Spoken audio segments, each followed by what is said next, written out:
حضرت عبداللہ ابن مسعود کے اوپر پل پڑے اور ان کو شدید زخمی کر دے، یہاں تک کہ ان کے سارے کپڑے جو ہے کہ خون آلود ہو گئے۔ یہ وہ عبداللہ بن مسعود تھے کہ جن کے اندر ایمانی غیرت اس درجے کے اندر موجود تھی۔ عبداللہ بن مسعود کو تینوں ہجرتوں کا موقع ملا،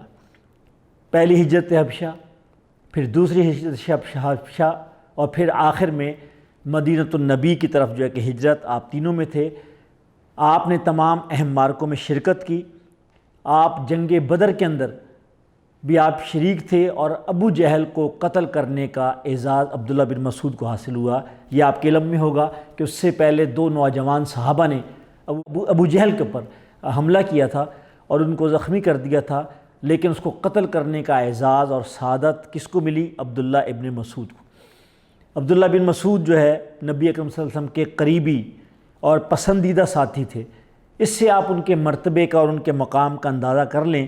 کہ نبی اکرم نے ارشاد فرمایا کہ تمہیں میرے گھر حاضر ہونے کے لیے کسی اجازت کی ضرورت نہیں ہے، پردہ اٹھا کر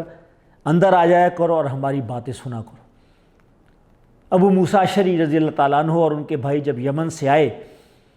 تو انہوں نے عبداللہ بن مسعود کو اس کثرت کے ساتھ نبی اکرم صلی اللہ علیہ وسلم کے گھر آتے جاتے ہوئے دیکھا، ان کی مجلسوں میں، ان کی قربت میں دیکھا کہ وہ سمجھے کہ گویا عبداللہ بن مسعود کا تعلق آپ کے اہل بیت سے ہے۔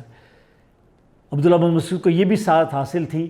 کہ آپ نبی صلی اللہ علیہ وسلم کی بہت ہی ذاتی کام آپ انجام دیا کرتے تھے، آپ کی مسواک کو تلاش کرنا، آپ کے آگے چلنا،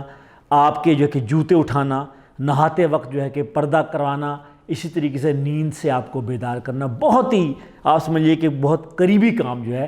تو یہ وہ مکی زندگی کے ادوار تھے، اور پھر اس کے بعد مدینہ میں بھی یہی صورتحال تھی۔ تو یہ بات بالکل ٹھیک ہے انہی کے متعلق کہ نگاہ یار جسے آشنائے راز کرے، وہ کیوں نہ خوبی قسمت پہ اپنی ناز کرے۔ عبداللہ بن مسعود اپنی اس قسمت پر ناز کرتے تھے، اس کا اظہار کرتے تھے، اور انہیں یہ موقع ملا کہ انہیں نبی اکرم صلی اللہ علیہ وسلم کی مجلس کے اندر جو ہے دن اور رات جو ہے کہ گزرنے کا موقع، اگرچہ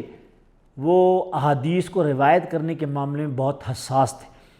انہیں یہ معلوم تھا کہ نبی صلی اللہ علیہ وسلم نے یہ فرمایا کہ جو مجھ سے غلط طور پر کوئی بات منسوب کرے گا وہ گویا اپنا ٹھکانہ جہنم میں بنا لے۔ ہمیں ایسے کئی صحابہ کا تذکرہ ملتا ہے کہ جو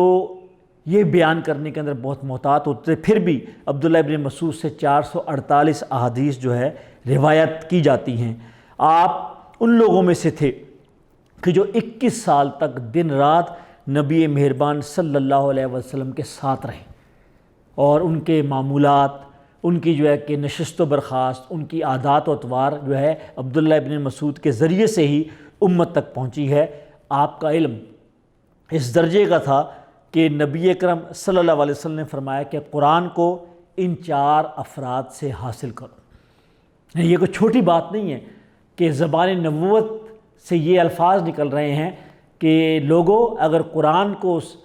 حاصل کرنا چاہتے ہو تو یہ لوگ مستند ہیں، یہ لوگ اتھنٹک ہیں۔ ان میں سے کون ہیں؟ عبداللہ بن مسعود، ابی بن کعب، سالم مولا ابی حذیفہ، اور معاذ بن جبل رضوان اللہ تعالی علیہم اجمعین۔ یہ وہ 4 ہیں کہ جن کے متعلق کہا گیا کہ قرآن اگر حاصل کرنا ہے تو ان لوگوں سے حاصل کرو، اور یہ ان 3 صحابہ میں شامل تھے کہ جن کا فتویٰ ان کے شاگردوں اور حلقہ تدریس کے ذریعے سے عام ہو کر مقبول ہوتا تھا۔ ایک عبداللہ بن مسعود تھے، زید بن ثابت، اور پھر عبداللہ بن عباس، کہ جن کا فتویٰ جو ہے وہ اتنا پاپولر ہوتا تھا ان کے درس کے اندر اور خود ان کے ذریعے سے، اور لوگ ان کو کرتے تھے۔ عبداللہ بن مسعود پتلے دبلے تھے، زور خطابت بہت شاندار تھا۔ ایک مرتبہ نبی کریم صلی اللہ علیہ وسلم نے انہیں کہا کہ درخت پر چڑھ کر پیلو کی ٹہنی توڑو، جس سے نبی صلی اللہ علیہ وسلم مسواک کرنا پسند کرتے تھے۔ آپ جب اوپر چڑھے تو ظاہر ہے چونکہ پتلے دبلے تھے تو آپ کی ٹانگیں بہت سوکھی تھی، پتلی تھی، تو ظاہر ہے صحابہ جو ہے کہ بے اختیار ان کی ٹانگوں کو دیکھ کر، ان کی پتلی دبلی ٹانگیں دیکھ کر جو ہے کہ ہنس پڑے۔ تو نبی اکرم صلی اللہ علیہ وسلم نے جب یہ دیکھا تو آپ نے ایک جملہ کہا، آپ نے کہا کہ اللہ کے میزان میں یہ پتلی ٹانگیں احد پہاڑ سے زیادہ بھاری ہیں۔ اللہ کے میزان میں عبداللہ بن مسعود کی یہ ٹانگیں احد پہاڑ سے زیادہ بھاری ہیں۔ یہ ان کا مقام ہے جو نبی اکرم صلی اللہ علیہ وآلہ وسلم نے بتایا۔ حضرت عمر نے 20 ہجری کے اندر عمار بن یاسر کو امیر اور عبداللہ بن مسعود کو معلم بنا کر کوفہ بھیجا، اور یہ وہ مسند تھی کہ جس مسند سے آپ نے درس و تدریس اور فتوے کا کام جو ہے ایک طویل عرصہ انجام دیا۔ اور یوں سمجھیے کہ ہماری تاریخ کے اندر جو 2 اسکول آف تھاٹ تھے احادیث کے یا فقہ کے، جن میں سے ایک مدینہ اسکول آف تھاٹ اور ایک کوفہ اسکول آف تھاٹ، کہ جس کی قیادت اور جس کی نمائندگی حضرت علی کرم اللہ وجہ اور عبداللہ بن مسعود کرتے تھے، کیونکہ یہ دونوں شخصیات جو ہے انہوں نے اس کوفہ کو مرکز بنایا، اور یہاں سے امت کی اصلاح کا، تربیت کا اور مختلف جو کہ دینی اور دنیاوی معاملات کے اندر ہدایت اور رہنمائی کا سرچشمہ جو ہے جاری کیا۔ حضرت عمر جب ان کو بھیج رہے تھے تو انہوں نے یہ جملہ کہا کہ یہ دونوں برگزیدہ ہستیاں اصحاب بدر میں سے ہیں۔ کون؟ عبداللہ بن مسعود اور عمار بن یاسر۔ اور میں ان کو اپنے آپ سے جدا کرنا پسند نہیں کرتا، لیکن میں اپنے نفس پر ایثار کر کے میں بھیج رہا ہوں تاکہ تمہاری تربیت کریں اور تمہارے معاملات کو انجام دیں۔ تو آپ اس نبی صلی اللہ علیہ وسلم کی پیشن گوئی اور بشارت کو یاد کیجئے کہ جب عبداللہ بن مسعود ایمان لانے سے پہلے عقبہ بن ابی معیط کی بکریاں چرا رہے تھے، گڈریے تھے، بکریوں کو چرانے والے تھے، اور اللہ کے رسول نے کہا تھا کہ انا کا غلام معلم، کہ اے لڑکے تم تو جو ہے معلم بننے والے ہو، تم تو خود علم سکھانے والے ہو۔ میں تمہیں کیا بتاؤں کہ اللہ نے تمہاری قسمت کے اندر جو ہے یہ اعزاز رکھا ہوا ہے کہ تم باقاعدہ بے شمار لوگوں کو جو ہے علم اور تدریس جو ہے وہ تمہارے ذریعے سے حاصل ہوگی۔ تو یہ ہو گیا۔ حضرت عمر رضی اللہ تعالیٰ عنہ نے ایک مرتبہ ان کو بیٹھے ہوئے دیکھا تو آپ نے کہا کہ یہ علم و معرفت سے بھری ہوئی چھاگل ہیں، اتنا ان کے پاس علم ہے کہ یہ لبالب بھری ہوئی چھاگل ہیں۔ قرآن اور عبداللہ بن مسعود کا چولی دامن کا ساتھ تھا۔ آپ نے زبان نبوت سے براہ راست قرآن سیکھا۔ خود یہ کہتے ہیں کہ میں نے نبی اکرم صلی اللہ علیہ وسلم 70 سے کچھ زائد صورتیں براہ راست حاصل کی ہیں۔ جس ہستی پر، جس وجود پر اللہ تعالیٰ کا کلام نازل ہوا، عبداللہ بن مسعود نے براہ راست، اور یہ نبی صلی اللہ علیہ وسلم کا قول ہے کہ جو شخص یہ چاہتا ہے کہ قرآن جس طرح تر و تازہ اترا تھا بالکل اسی طرح قرأت کرے، تو اسے چاہیے کہ ابن ام عبد کی قرأت کی طرح پڑھے،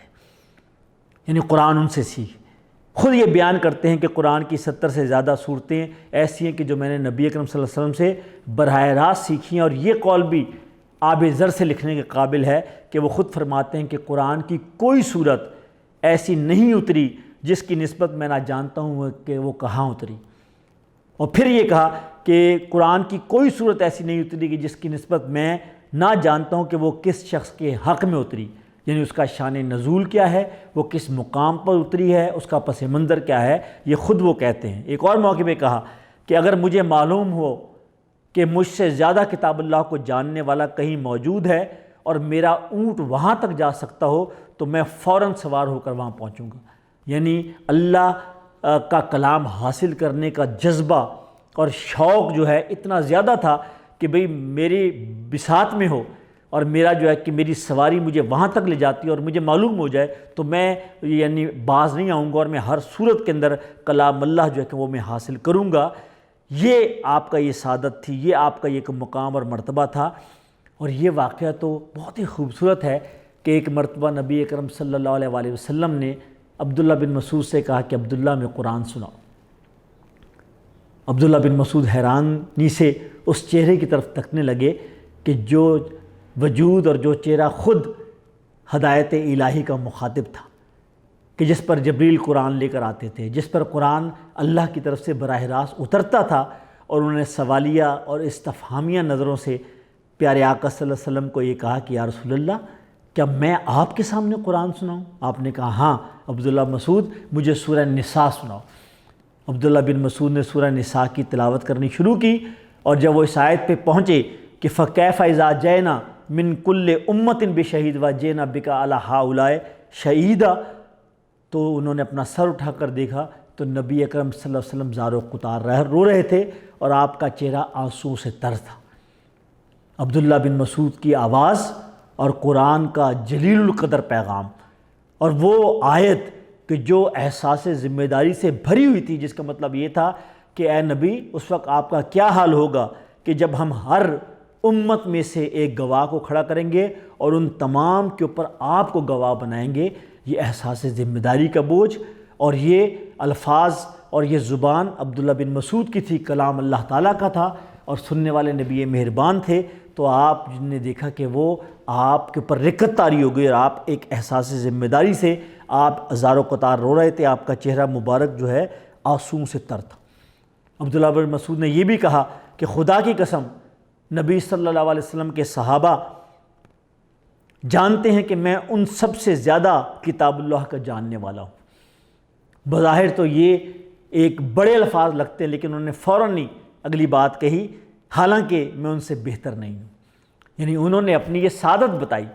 انہوں نے یہ اپنی خوش قسمتی کا تذکرہ کیا کہ اللہ تعالیٰ کی قسم کہ نبی صلی اللہ علیہ وسلم کے صحابہ جانتے ہیں کہ میں قرآن سب میں کتاب اللہ کو جاننے والا ہوں، اس لیے کہ 21 سال سے زیادہ نبی اکرم صلی اللہ علیہ وآلہ وسلم کا ساتھ، غالباً چھٹے اسلام قبول کرنے والے، تمام نبی اکرم صلی اللہ علیہ وسلم کے ساتھ تمام مارکوں میں شریک ہونے والے، تمام ہجرتیں کرنے والے، یہ وہ جلیل القدر صحابی تھے، یہ آپ کے ساتھی تھے۔ اور یقیناً یہ دعویٰ جو ہے کہ سچ ہے کہ وہ کہتے ہیں کہ مجھ سے زیادہ قرآن کا جاننے والا نہیں تھا، لیکن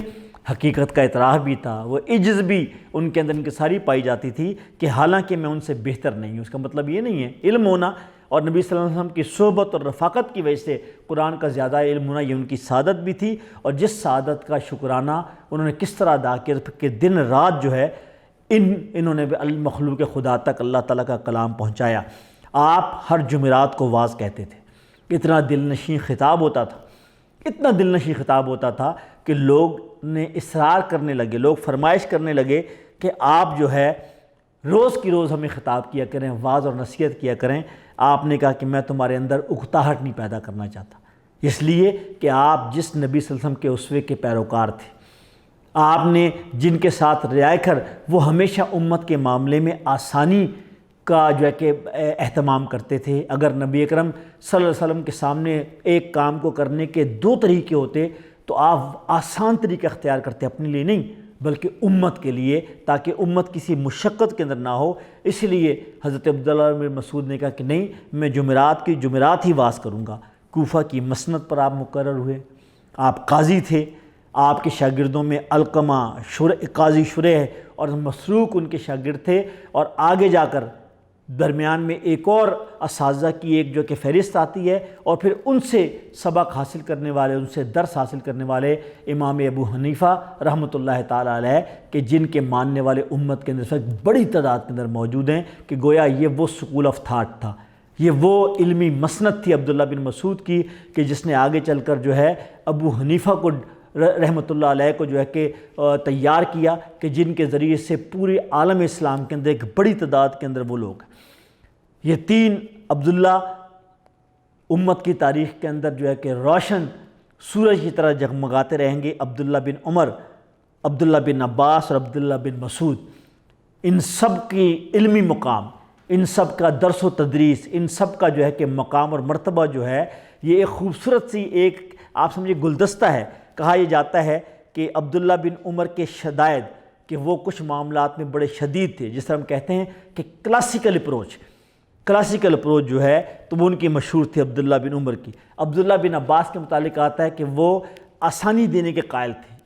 ایک اپروچ ہوتی ہے مختلف احکام کے معاملات میں، فقہ کے احکام کے معاملات کے اندر، تو یہ 3 آپ کو گلدستے کے اندر 3 پھول نظر آئیں گے۔ عبداللہ بن عمر کے متعلق آتا ہے ان کی شدائد کہ وہ بالکل جیسی ہدایت ہوتی ہے، جیسا جو ہے کہ اسی کے اوپر وہ اپنے سننے والوں کو اور اپنے جو ہے کہ فالوورز اور اپنے جو ہے کہ پیروکاروں کو کہتے ہیں کہ لیٹر اینڈ اسپرٹ اس کی پیروی کریں۔ عبداللہ بن عباس جو ہے وہ رخصت دیا کرتے تھے، وہ گنجائش پیدا کرتے تھے لوگوں کے مزاج اور لوگوں کے مقام کے حوالے سے۔ اور عبداللہ بن مسعود کے متعلق آتا ہے کہ ان کی شذوذ جو ہے کہ وہ شاذ آرا،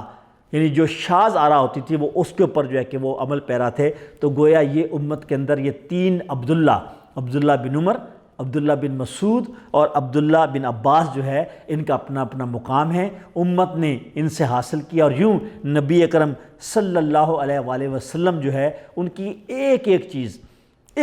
جو ہے کہ تمام تر تفصیل کے ساتھ اس امت کے پاس محفوظ ہے، اور جو ہے کہ جو ان میں سے جس کی بھی پیروی کرے گا، جس کی بھی اقتداء کرے گا، وہ ہدایت بھی پائے گا اور وہ سنت پر عمل درآمد کا طریقہ بھی پائے گا۔ ان کے پاس قرآن موجود تھا، لیکن یہ بات ہمیں معلوم ہوگی کہ حضرت زید بن ثابت رضی اللہ تعالیٰ عنہ کو حضرت عثمان نے مقرر کیا کہ جب یہ دیکھا کہ امت بہت وسیع ہو گئی ہے اور مختلف علاقوں کے لوگ مختلف طریقوں سے کہ قرآن مجید کی تلاوت کرتے ہیں، لہجے مختلف ہو رہے ہیں، تو جو ہے کہ صحابہ کرام کے اسرار کے اوپر حضرت عثمان ابن عفان جو خلیفہ راشد تھے، انہوں نے زید بن ثابت کو مقرر کیا کہ وہ تمام نسخوں کو جمع کریں اور ایک ہی نسخہ جو ہے کہ جو پوری امت کے اندر جو ہے لوگ اس کو فالو کریں۔ لیکن عبداللہ بن مسعود کو جو ہے وہ اپنے نسخے سے پیار تھا، اس لیے کہ انہوں نے براہ راست نبی اکرم صلی اللہ علیہ وسلم سے قرآن سنا تھا، ان سے سیکھا تھا، اس لیے انہوں نے مزاحمت کی۔ لیکن جب ان کو یہ یقین ہو گیا کہ نہیں، حضرت عثمان بن عفان جو امیر المومنین ہیں، ان کا مقصد یہ نہیں ہے کہ وہ خام خواہ ان کا نسخہ تلف کرنا چاہتے ہیں اور یا ان کے اوپر پابندی لگانا چاہتے ہیں، یا وہ جس طریقے سے قرت کرتے ہیں وہ قرت کو جو ہے کہ روکنا چاہتے ہیں، کہ جب انہیں معلوم ہو کہ نہیں امت کے مفاد کے اندر، اور پھر جو جلیل القدر صحابہ کہ جو اس وقت مدینہ النبی کے اندر موجود تھے اور حضرت عثمان بن عفان رضی اللہ تعالیٰ عنہ کے حلقہ مشاورت میں تھے، کہ ان کی بھی یہ رائے تھی کہ اب یہ حضور رسول اکرم صلی اللہ علیہ وسلم کی امت اتنی پھیل گئی ہے، تو یہ جو ورائٹی ہے کہ جس میں جو ہے کہ کیسر و کسریٰ بھی جو ہے کہ وہ بھی مغلوب ہو گئے، روم اور ایران بھی فتح ہو گئے، شام بھی جو ہے مفتوح ہو گیا، تو مختلف طرح کے لوگ آ گئے، مختلف پس منظر، مختلف لہجوں کے، تو ایک جو ہے کہ قرت کے اوپر اکٹھا کرنا اور ایک نسخے کے اوپر اکٹھا کرنا ضروری تھا۔ تو حضرت عثمان نے حضرت زید بن ثابت کی یہ ذمہ داری لگائی، تو جب ان کو یہ ساری تفصیل معلوم ہوئی تو پھر انہوں نے اس پر سرنڈر کیا اور حضرت عثمان بن عفان رضی اللہ تعالیٰ عنہ کی بات کی جو ہے کہ توثیق اور تائید کی۔ 33 ہجری کے اندر مدینہ میں حضرت عبداللہ بن مسعود رضی اللہ تعالیٰ عنہ کا انتقال ہوا۔ کہا یہ جاتا ہے کہ آپ کی عمر 70 سال کے لگ بھگ تھی، اور ان کا جنازہ حضرت عمار بن یاسر رضی اللہ تعالیٰ عنہ نے پڑھایا۔ کچھ روایت میں یہ ہے کہ حضرت عثمان بن عفان نے یہ ان کا جنازہ پڑھایا۔ آپ نے عبداللہ بن مسعود رضی اللہ تعالیٰ عنہ نے یہ وصیت کی تھی کہ مجھے حضرت عثمان بن مظعون رضی اللہ تعالیٰ عنہ کے پہلو میں دفن کیا جائے۔ اور کون بن عثمان بن مظعون؟ کہ یہ وہ تھے کہ جب